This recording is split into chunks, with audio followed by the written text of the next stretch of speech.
बिस्मिल्लाहिर्रहमानिर्रहीम। अस्सलामु अलैकुम वरहमतुल्लाहि वबरकातुहू।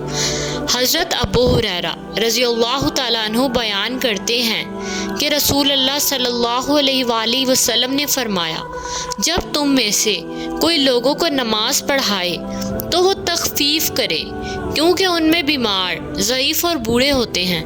और जब तुम में से कोई शख्स अकेला नमाज पढ़े तो फिर जिस कदर चाहे लंबी पढ़े।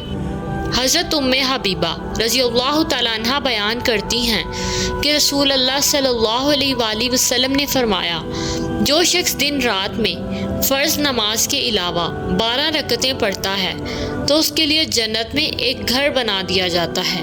ज़ोहर से पहले 4 और उसके बाद 2 रकतें, मगरिब के बाद 2 रकत, ईशा के बाद 2 और नमाज फजर से पहले 2 रकतें।